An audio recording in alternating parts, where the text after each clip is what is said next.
York. Before entering the field of higher education, she was an English as a foreign language teacher in Hungary and an English as second language teacher in New York City, and she taught Hungarian at New York University. She is a Fulbright scholar and she's sought after as a national presenter. So we're so excited to have her in Delaware. Andrea is the co-author and co-editor of 23 books on education and numerous chapters and research articles related to the needs of diverse learners. She is the co-author of 7 Corwin Press bestsellers, primarily focused on teaching collaboration, co-teaching, and asset-based differentiation approaches to working with multilingual learners. And I'm super excited to show you one of her books. I have it right on my desk. Turn it over to Maria. Honor of presenting to you Maria Dove. Dr. Maria Dove is a national speaker, author, and assistant professor of education at Molloy College, Rockville Center, New York, where she teaches on the research and best practices for developing effective programs and school policies for English learners. Before entering the field of education, she worked over 30 years as an English as a second language teacher in public school settings, grades K through 12, and in adult English language programs in Nassau County, New York. She is the recipient of the Outstanding ESL Educator Award for New York State Teachers of English to Speakers of Other Languages, NYS TESOL.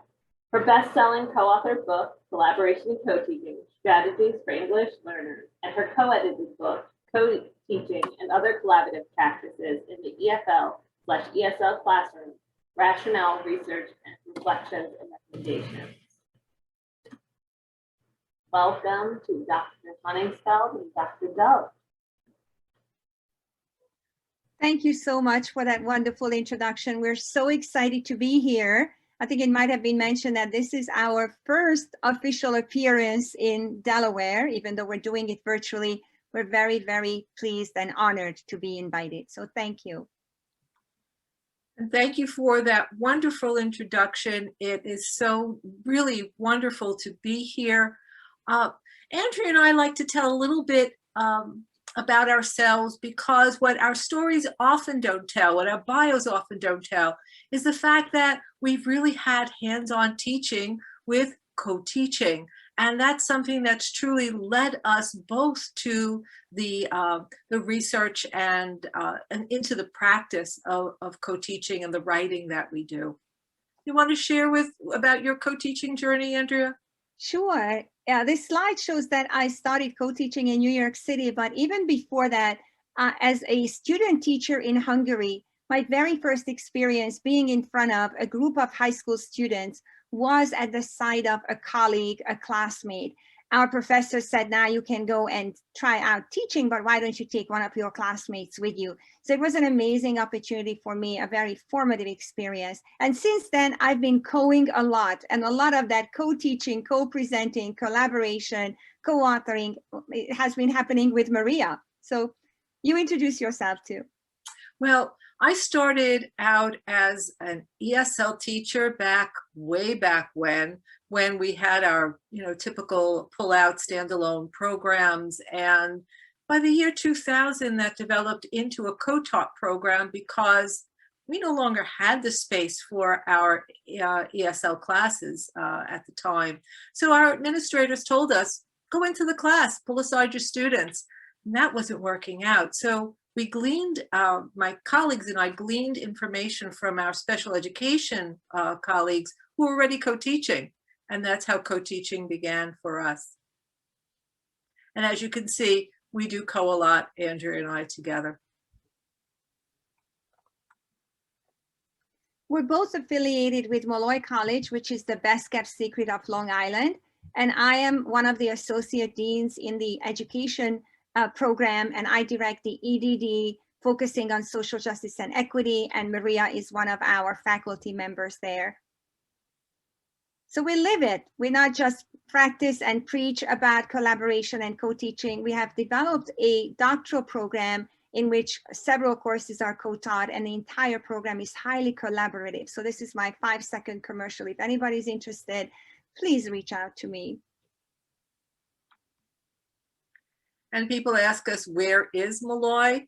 as Andrea said, the best kept secret of Long Island, New York. We're really in the shadow of New York City. We are one county over in Nassau County, and the college has grown significantly from 1955 when it was established as a nursing college for women, and now we're on our way to university status because we have multiple doctoral programs as well. And we've been co-authoring a lot. Our main topic is collaboration and co-teaching, but we always take an additional new angle to make sure that we focus either on the collaborative instructional cycle or some action research and documentary accounts or advocacy or leadership focus. So these are just some of our books that we co-authored.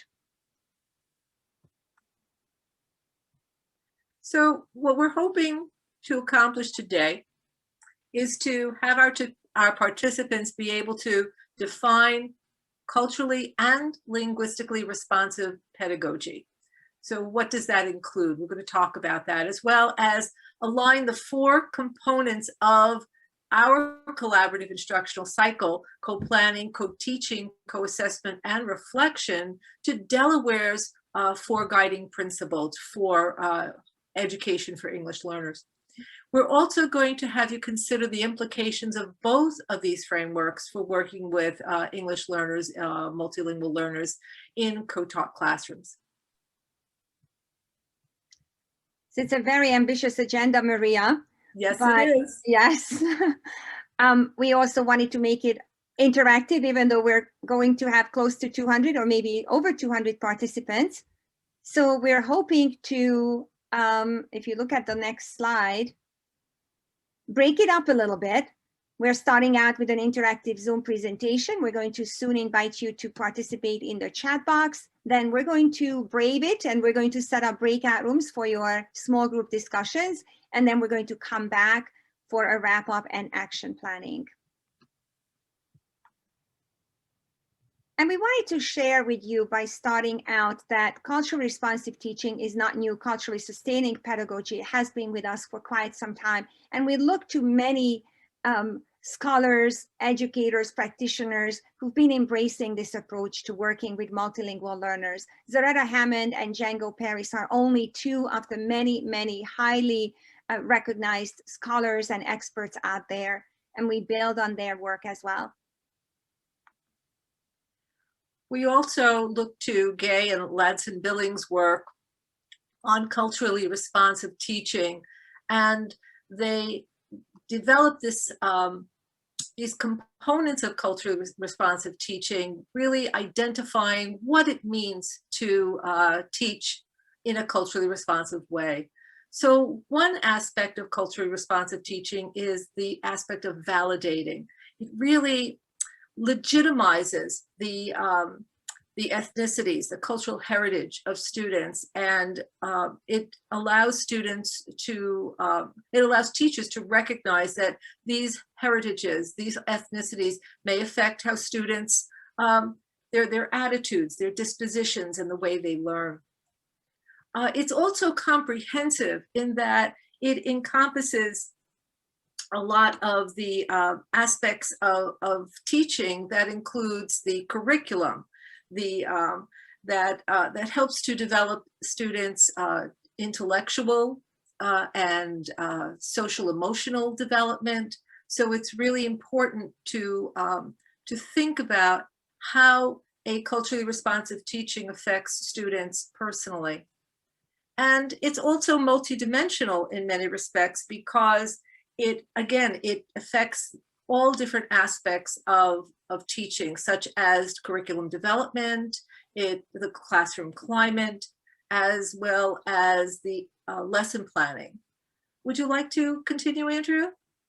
Sure. What we value about this framework is that it goes beyond what's happening in the classroom or in the school building. It empowers it empowers our students. It is emancipatory and it's transformative for the entire community. So we embrace this framework and add the culturally and linguistically responsive teaching pedagogy to our own work related to collaboration and co-teaching, because our belief is that all teachers are teachers of English learners, and all teachers need to embrace these many dimensions of culturally responsive and linguistically responsive teaching. So we wanted to invite you to participate. Our very first participation is actually going to be an answer garden. In the chat box, you're going to see this link. And if you have an iPhone with you, then you could just simply use the QR code right there, as if you were taking a picture, or you could use the link. Don't leave Zoom, just open up another window to participate in this one question, one word answer activity. And you're going to see the magic that's going to happen. We're planting a question, and you're going to help us build a beautiful answer garden. So what do co-teachers need to be successful within the context of culturally and linguistically sustaining pedagogy? And we're asking you to answer with a single word. Once you typed in your word in that window that opens up, please answer the question as many times as you want to. And we are going to create a collaborative Wordle. Some of you are putting it in the chat box. If you are doing that, that's perfectly fine. I will transfer your answers into Answer Garden.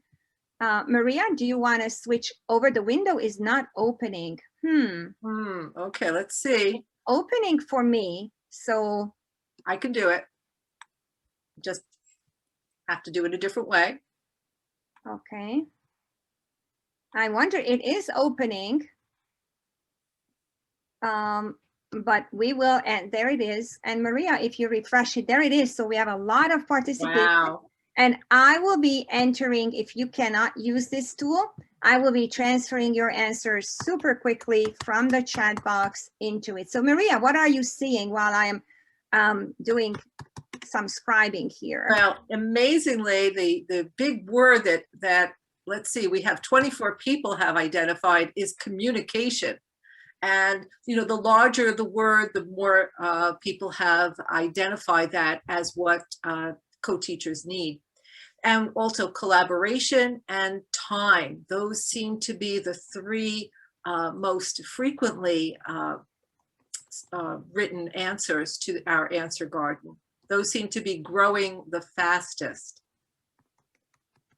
Yeah, and I'm trying very fast to answer your words, enter your words from the chat box. So we'll catch up on that. But I think we were able to capture the collective wisdom in the room. I absolutely love it. I like to take a picture of it and then tweet about it later on. And what I appreciate about this tool is that everybody's word, everybody's idea is captured, yet we could see the patterns that are emerging. It took us about 20 seconds to design this for you. It's answergarden.ch if you haven't used this tool. And it took you about 30 seconds to participate.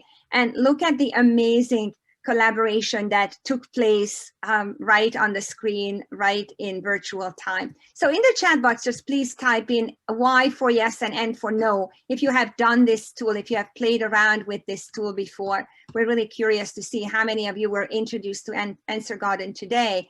I'm seeing a lot of no's, so that's good, and a lot of yeses that some of you have tried this before, and some of you probably will be hooked on Answer Garden as we have been. All right, so thank you so much for the participation. We love to see what emerges when we ask a large group of exactly 200 people on this call right now, what you have to say about collaboration.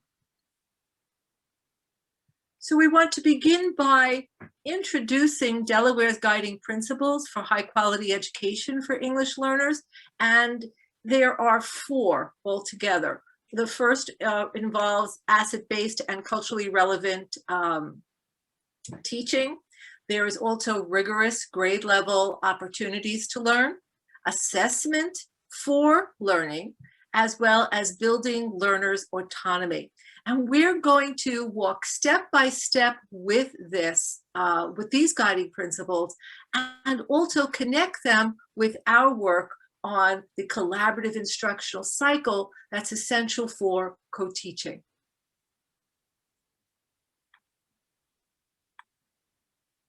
And since you mentioned it, the collaborative instructional cycle that is at the core of many of our publications, focuses on a fluid dynamic process where you can enter this any point, really. We could maybe start with co-planning today and then moving into co-teaching or co-instruction. Even if you can't physically share the same space, you might be co-teaching asynchronously online right now. So co-teaching is defined in a much broader sense.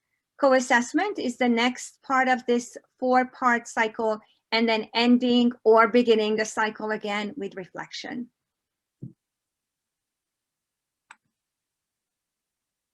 So this is the overarching premise of Delaware's 4 guiding principles, that all educators share the responsibility for high quality, grade level instruction that prepare English learners to succeed in college, career, and life.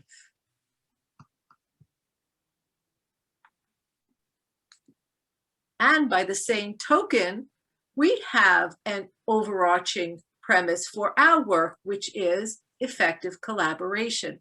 We're going to invite you to please read this definition of effective collaboration, and we'd like you to choose one word in the definition that you think is the most important word in the paragraph. We sometimes call it the power word. That gives you power to talk about effective collaboration. Find that word, and then we're going to ask you to write it in the chat box. But don't release it. Type it in. We're going to play something called the waterfall chat participation. We're going to ask you, don't release it yet, just type it in and hold on to that word and then hit enter when we tell you to do so. This is a cool strategy called waterfall chat room participation.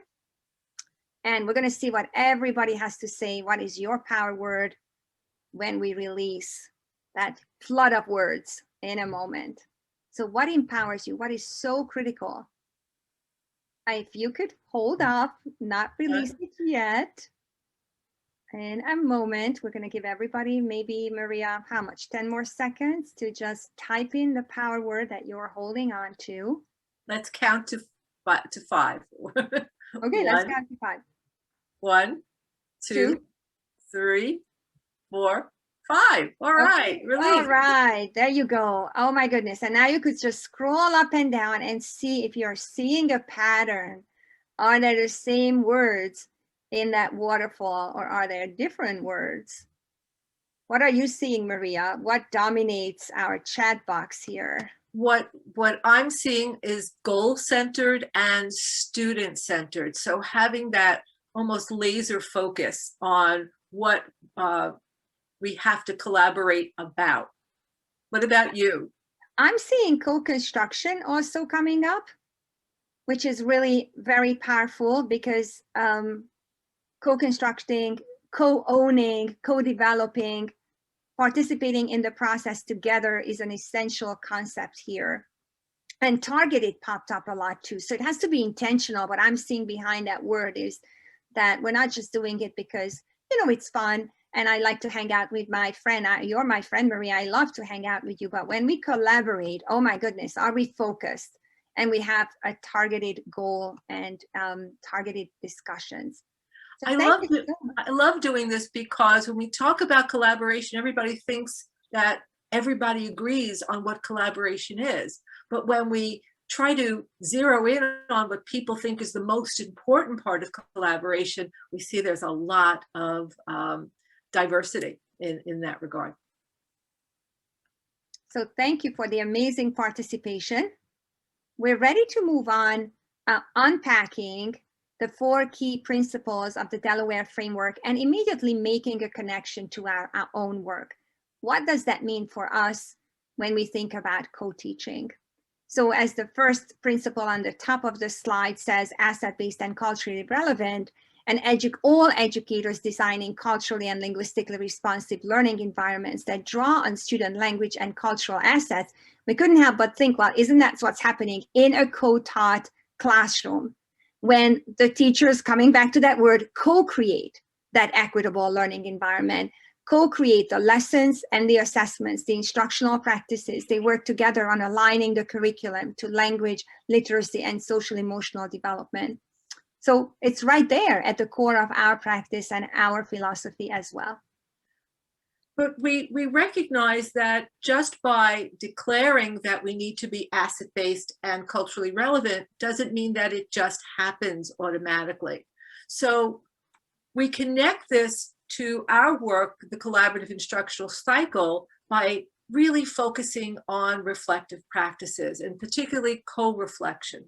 And here we know that when we focus on co-reflecting about being asset-based, about being culturally relevant with our instruction, that we have to come together to examine our own beliefs, our own values, and find solutions in order for that, in order to make sure that we have the right impact on what students are learning and what we teach.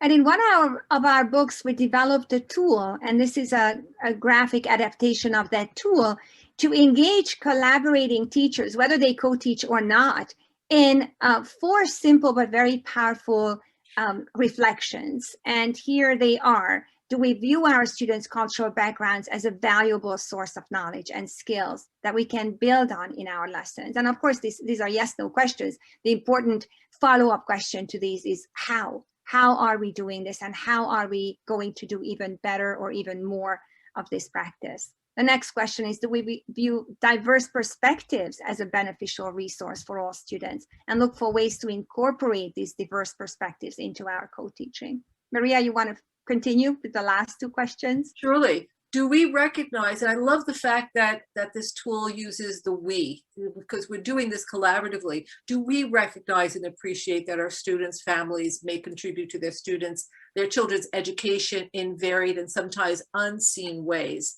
Because sometimes we have ideas about families and how they value education for their children. And do we hold all our students to the same high standards? So. But you can develop, co-construct your own reflection tools, your own equity audit, for example, or your own way of examining your asset-based perspectives. This is just, as Maria likes to say, a springboard for future collaborations and conversations. So none of our work is prescriptive. We're not saying that everybody needs to use this tool to get the results that you want to get. Hopefully you're inspired by some of these tools and ideas, and you co-construct your own. And coming back to this guiding principle, we want to again connect it back to co-teaching and thinking about how in the co-taught classroom, that type of environment can truly integrate our population of English learners along with what Andrea likes to call our ALLs, our academic language learners, which all students are, and that fact that nobody has to leave in order to learn. That's a really important message. I want to pause on that for a moment because I started out as a pull-out teacher. That's what we called it, pull out and push in. And I think I was a pretty good pull-out teacher. I was doing really well in my small groups, even though my classroom in New York City was behind a stage, a closet, probably a former changing room. But then one day I realized that the classroom teacher and I are not on the same page about what the kids can do, because first of all, we did not communicate with each other. And second, the kids had a completely different experience in the pull-out setting, in that offstage classroom, as Lisa said, as well as comparing it to what's happening in the classroom.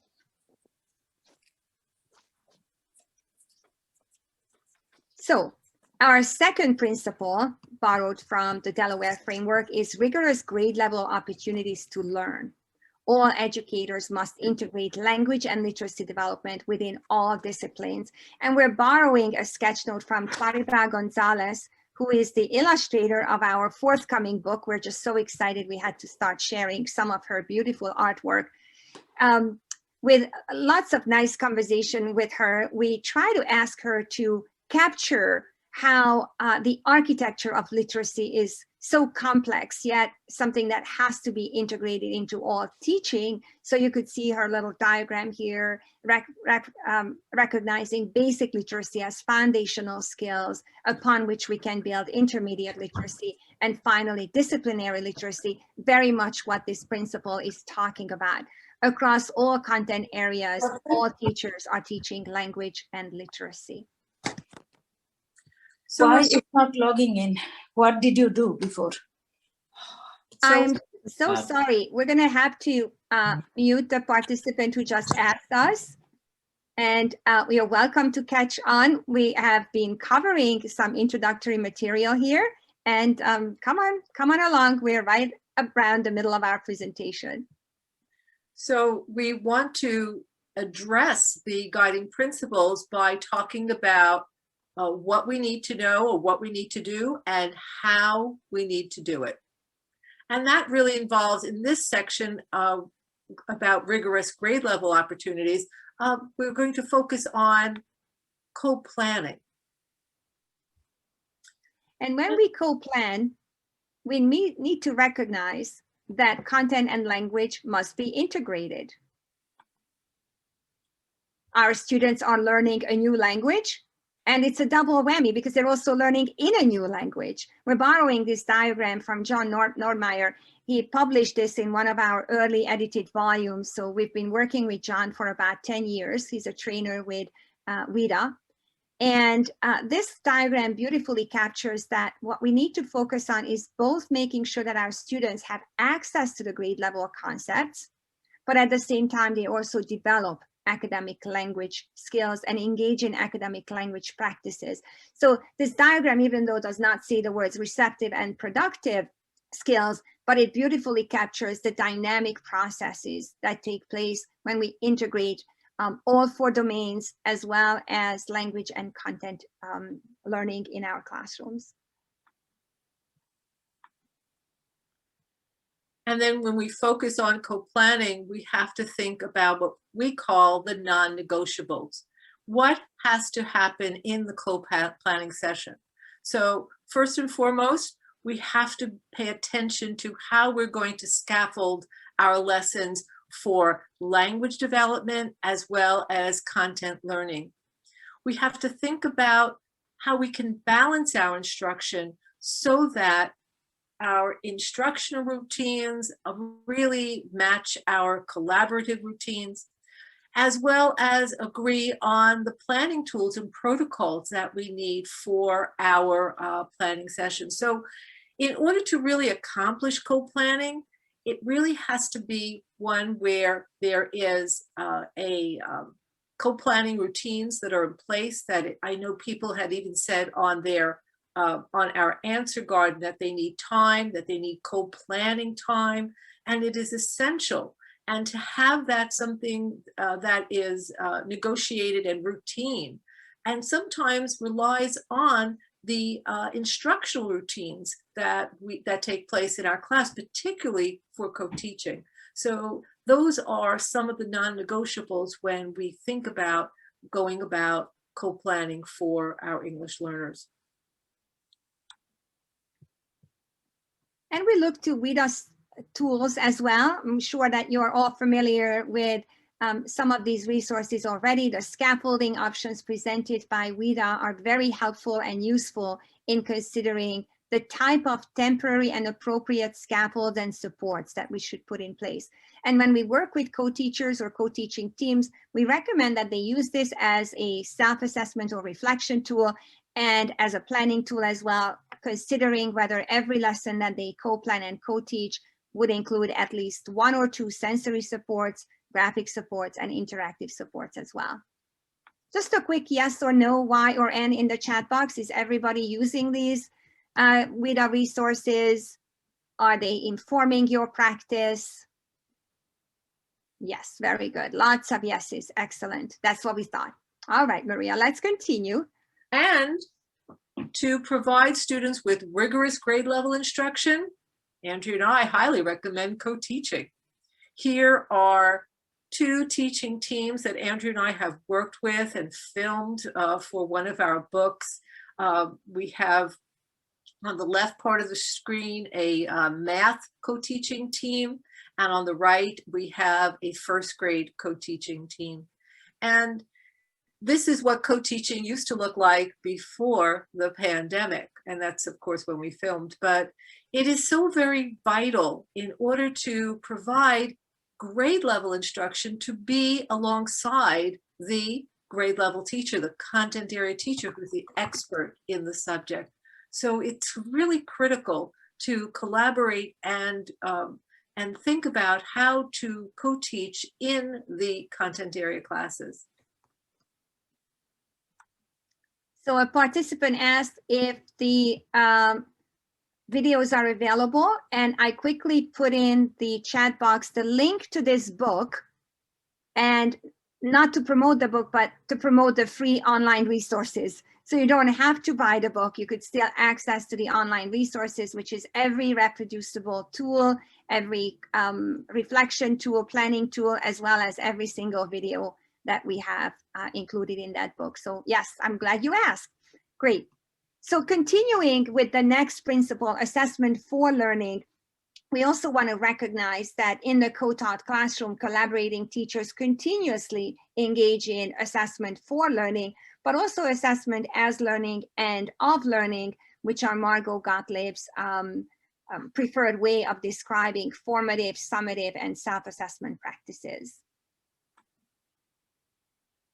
So we wanted to ask you, what is your why? Why would you want to engage in these collaborative practices? And you could quickly jot down a couple of answers. What drives you? What makes you, why did you come to our session? What did you want to learn? Or what are you already practicing that's related to collaboration and co-teaching? But most importantly, what is your why? What is behind this interest and commitment to collaboration and co-teaching? Synergy of ideas, best for the kids, best interest of the students. Wonderful. Student achievement, so many student-centered answers. Equity, student growth. Yeah, it's all about the kids. We agree with you. Yes. And their families. No more pulling out. Thank you so much. Exactly. No more pulling out. You don't have to leave to learn. Oops. Something is glitchy. I don't know, something's glitchy, but let's just keep going. Let's keep going. That's right. So what is this, Maria? What did we do So here? this is a quote from one of our books about why co-assess, because we asked people why, and here are just some of the words that stood out for us in this definition. It's meaningful, it's accurate, it's actionable information. It really helps to plan, differentiate, and integrate. And what are we integrating? Content and language development. And here is an example from one of the co-teaching teams who we filmed for our book. You might remember Danielle and Nicole, the first grade co-teachers, a few slides back. And even if you can't see the fine print, you will notice that when Danielle and Nicole engages in a co-assessment or assessment for learning practice, they closely examine their students' products, whether it's a draft or a final product. And you might notice that Melody on the left only got halfway through, but Edwin on the right completed the entire graphic organizer. Yet if you read more closely, you will notice that Edwin's every sentence begins with me and my family or me and my baby. So the sentence variety, the word choices, grammatical structures are not as fully developed, even though he seems to be done with the task. On the other hand, Melody only got halfway through, but she very carefully considers her word choices, integrates new words into her writing, and makes slow and steady progress. So this kind of co-assessment is so very powerful. Students work, when you look at student work together, that is something that we're trying to endorse here. Do you want to talk about it? Sure. Here's another example for a secondary classroom where, again, the children are fully integrated. And Emily Francis from North Carolina, who co-teaches math in this particular situation, proudly displayed this on Twitter, how a newcomer raised her board and showed her math problem answer. So it's important to recognize that our students can do and can participate in grade appropriate learning. And the last guiding principle is building learners' autonomy. And here it talks about scaffolding learning activities. And we think about, for the most part, when we're thinking about our collaborative instructional cycle, that really this focuses on how we group students for instruction during the co-taught class.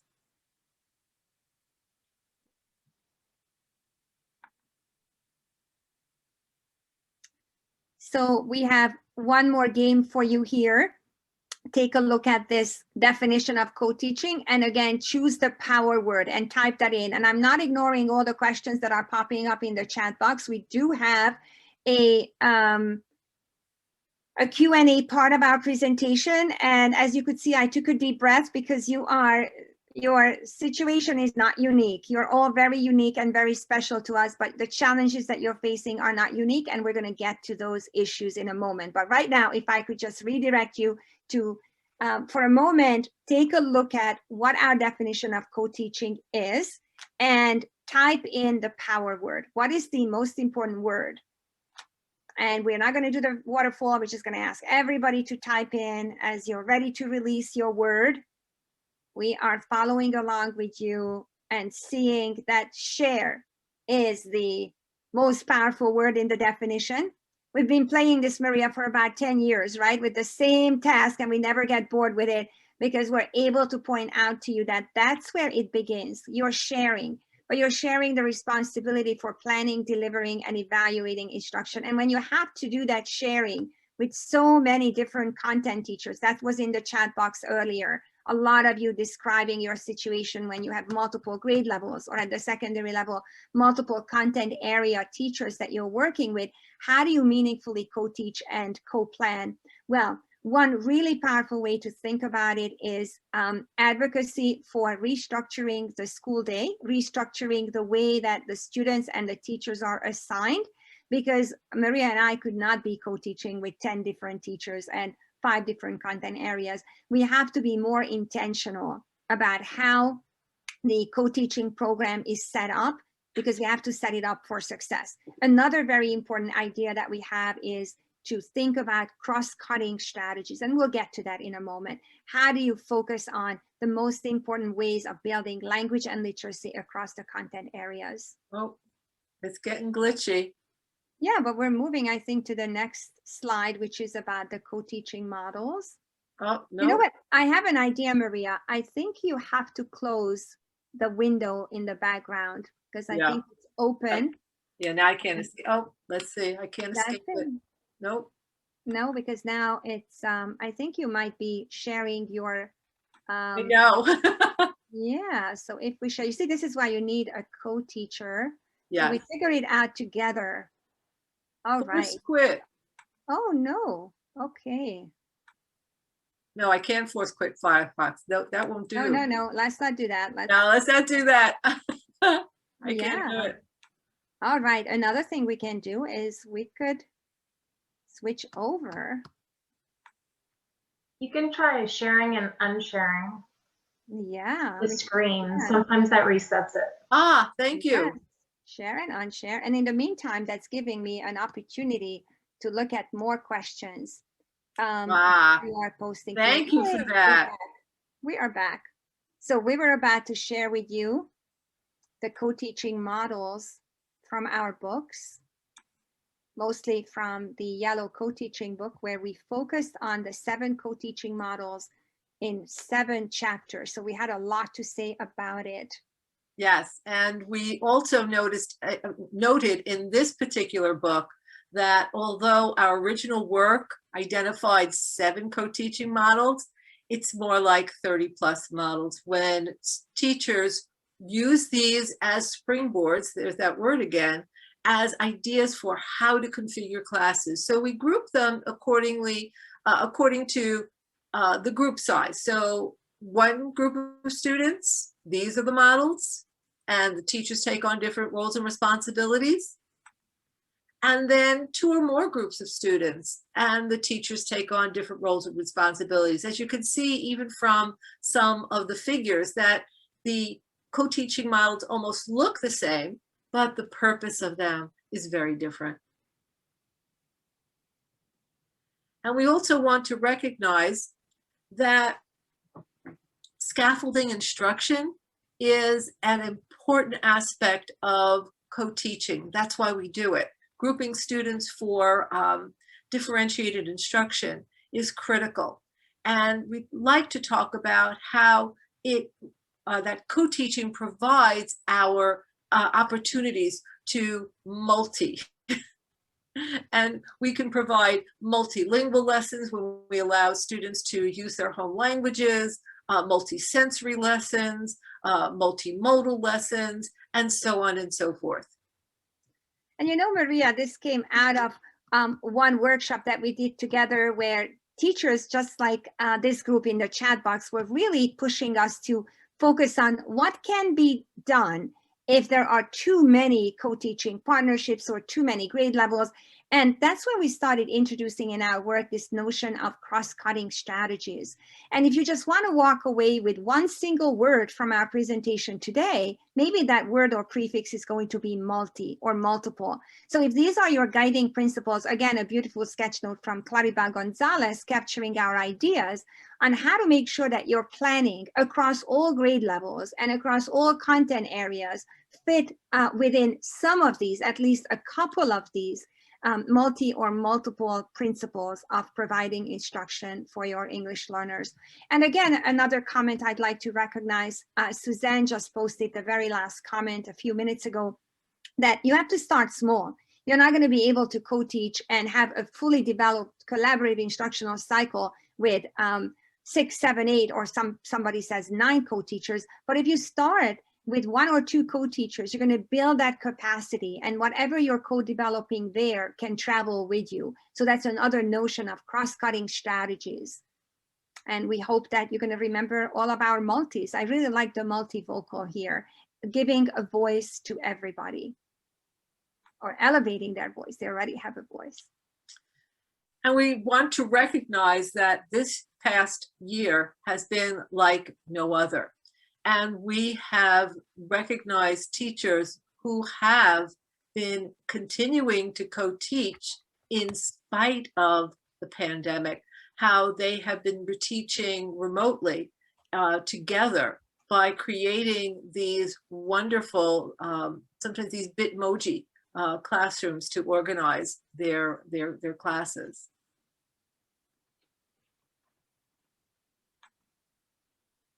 Co-teaching can also take place in the concurrent hybrid classroom. This is actually a screenshot from my son's school in Manchester, Vermont. It's a secondary academy, a high school, and you will notice with 2 cameras, simultaneous broadcasting is happening. So half the kids are at home and half the students are in the classroom because of social distancing and the structure of the school day. But there are co-teachers, the 2 co-teachers work together both with the kids in the classroom and at home. Not sure if you have this system in Delaware, so if you could just please type in yes or no if anybody's teaching in a concurrent hybrid setup. Oh, lots of yeses. Okay, so you're familiar with this and the special challenges that this presents. Yes, thank you for sharing. But co-teaching is possible and can be done quite well because now you have the extra pair of hands, extra set of eyes to work with the 2 groups, the Zoomers and the Roomers, or the Zoomies and the Roomies. And of course, co-teaching in class, but with social distancing. So the students are socially distanced, as well as you can see the teachers remain socially distanced. And we're very happy to report on Long Beach School District in New York. Evelyn Daza is one of our doctoral students, and we supported this school district for years with their co-teaching initiatives. And she proudly displayed that chart that Long Beach School District has the absolute highest graduation rate for English learners This was, of course, the prior year at the end of the academic year, despite COVID. So we're very, very proud of the work that they're doing. It's systemic implementation with lots of administrative support, as it was recognized earlier in the chat box as well. So we're up to our virtual workspace, but we only have 10 minutes left in our session. So we could give you this space for you to explore on your own, but I think we would like to know, would you like a breakout session now for a few minutes, or would you like us to be available for your questions, to answer your questions? So please kindly in the chat box, let us know if you would prefer a breakout session or if you would like to ask us questions. Everybody's saying questions, so we certainly understand that, and we will be very happy since this is available to you. This link is going to be in the chat box in a moment. So we could think about this Padlet that we created for you as an extension to our workshop, even though it's going to end in a few minutes, but we have put together a rich collection of resources. So you are able to go to that Padlet and explore. I wonder if that link is going to work. No, it takes you to my entire Padlet, all of my collections of Padlets, but now it's going to work. So please click on the second one, and that's going to take you to the Padlet that we designed just for our session today. And before we break for questions, we just want to remind you that the 4 core principles are ones that we have seen in other states being developed. In New York, we have the Culturally Responsive and Sustaining Education Initiative that has 4 core principles. And we love the way they truly do connect with our life's work, which is on one slide. Andrea, would you like to walk them through it just for a moment? Sure. What's interesting about this is that you don't see the word co-teaching, because it's so much bigger and so much better when we approach this practice as integrated collaborative service delivery model, where there is collaboration and integration happening on all levels. Teachers work in teacher teams. The additional instructional services, special education, OT, PT, language are also integrated. The student population is integrated, so they have a full sense of belonging. And last but not least, we embrace a culturally and linguistically responsive integrated curriculum where content, language, and we mentioned earlier as well, social emotional learning are also fully integrated. And this is just us and just some parting thoughts, so we can most certainly take some of your questions. If you could write them in the chat box. And we're very active on Twitter, so I'm just posting some additional links there for you. And I'm going back, maybe Maria, we could stop the share. Yes. And we could do chat.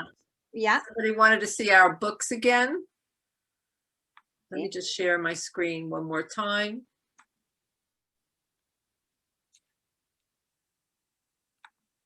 Oh, it didn't work.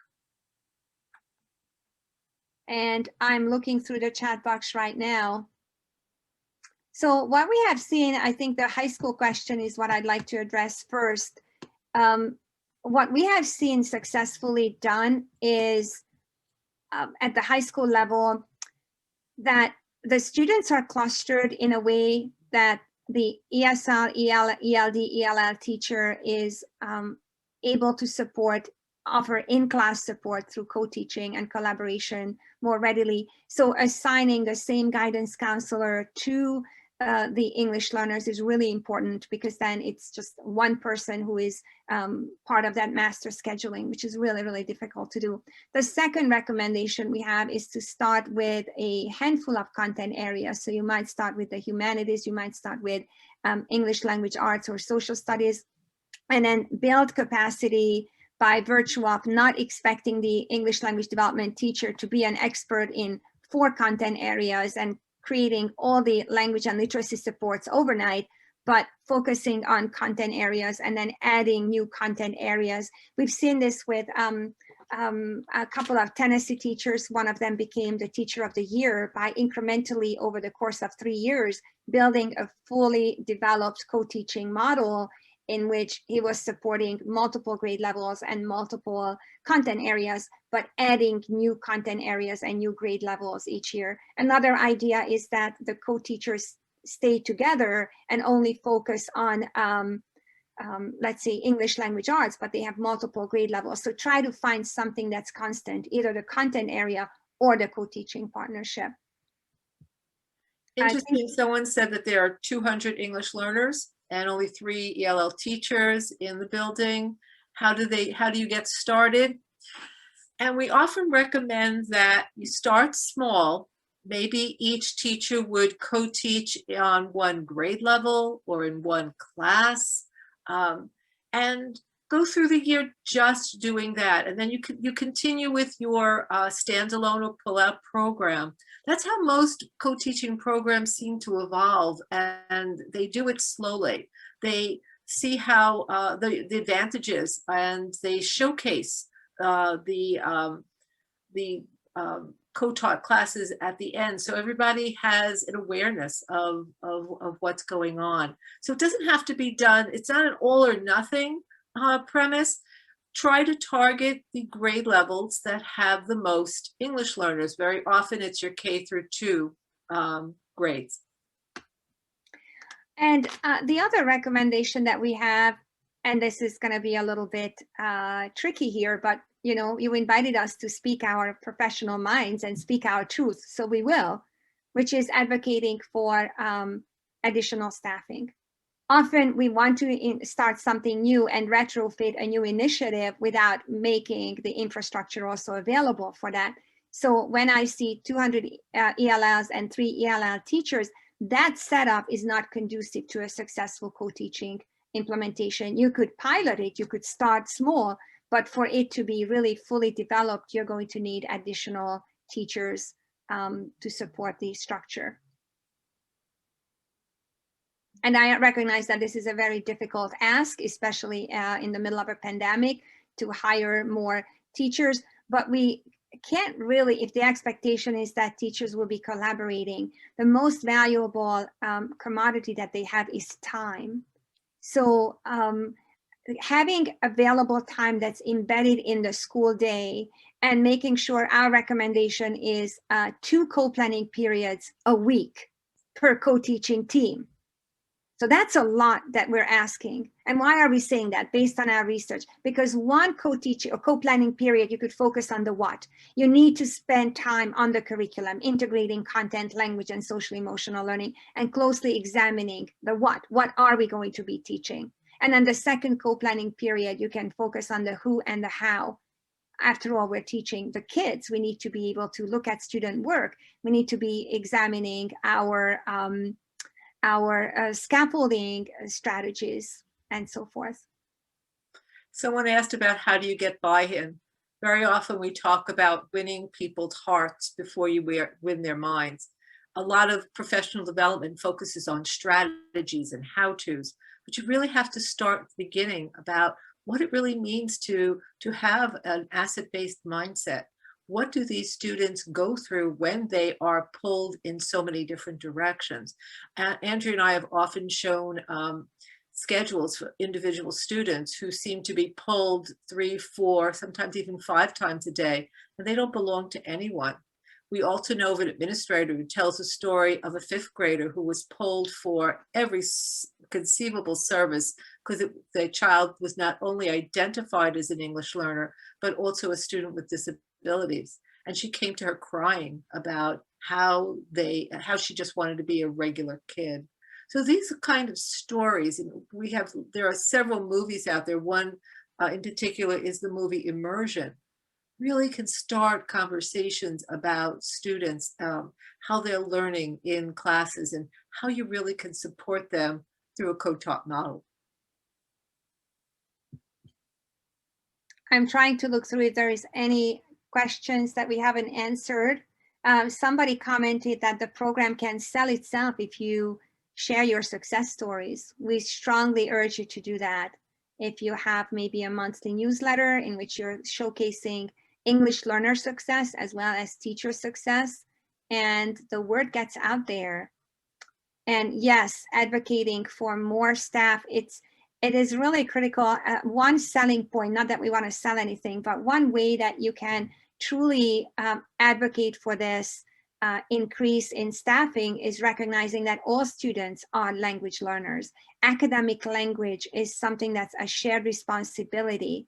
And it's not just supporting, when there is a co-teacher in the room, it's the children who were not necessarily identified or labeled, or they do not have mandated services, but they are going to be benefiting from the co-teacher being present. Any student who, we do not want to go in the direction of discussing the learning loss, because that's a controversial concept, but the idea that we're all concerned about how are we going to reset the new school year. And one way that we would recommend is collaborating with each other and establishing, calibrating our teaching, celebrating our successes, taking an asset-based positive approach is really important.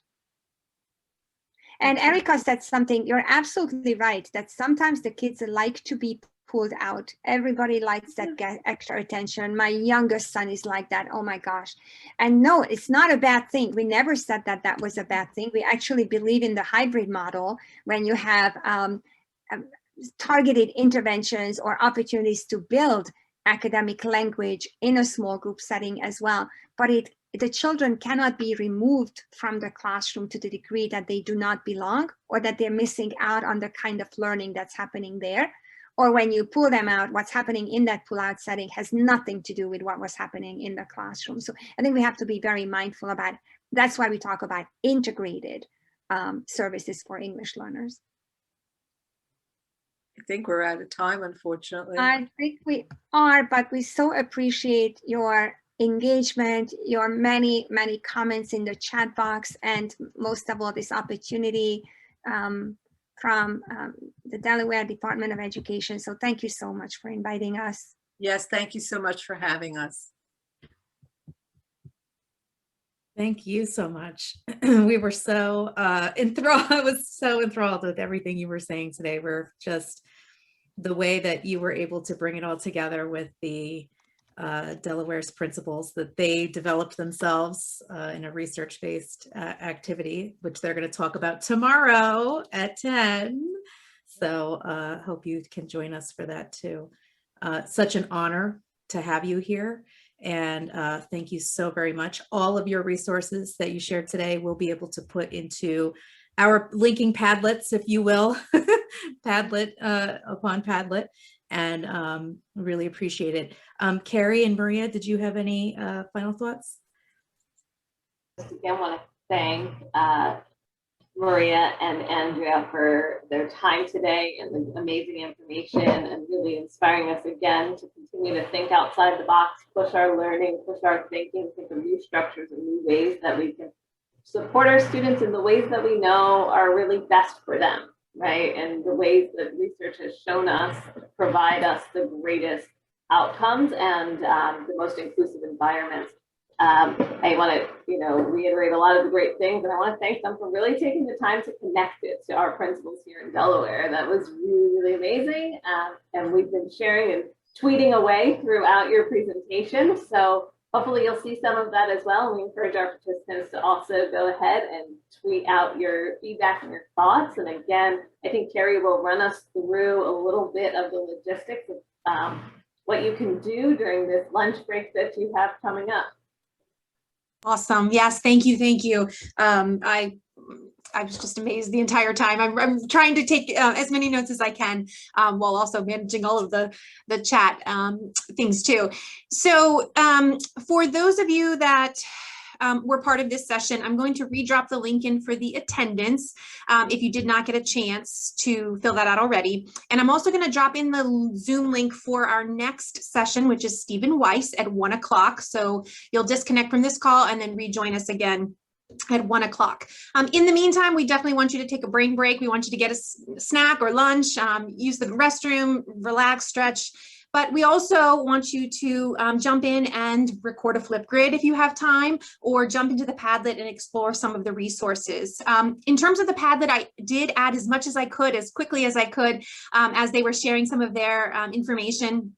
I linked Andrea and Maria's Padlet to ours as well, so you'll find that under their column, and some of the resources that they shared with us. If there's anything we haven't gotten yet, we will work on getting that up today. So we're trying to kind of manage that and do that as soon as those things are happening. So check out the Padlet, record a Flipgrid. The Flipgrid, you might have had a hard time seeing everybody's responses, but that is public now. We fixed that. So please jump on, listen to your colleagues saying amazing things about the conference so far, and recording how they're going to put this into work in their own learning environment. I am going to right now drop the chat for our next presentation at 1 o'clock with Stephen Weiss, and I'll turn it over to Melissa if there's anything else you want to add while I drop the rest into the chat.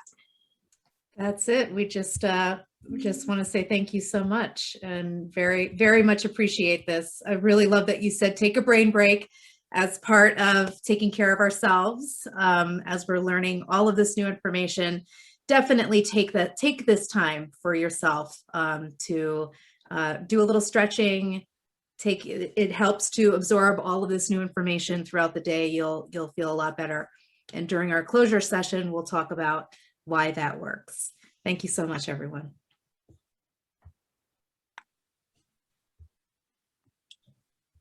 Thank you, Dr. Dove and Dr. Honigsfeld. So great to see both of you. Oh, it was wonderful. Thank you for having us. Amazing work. I'll call you soon. All righty. Take care. Thank you. Bye-bye. Bye. Bye.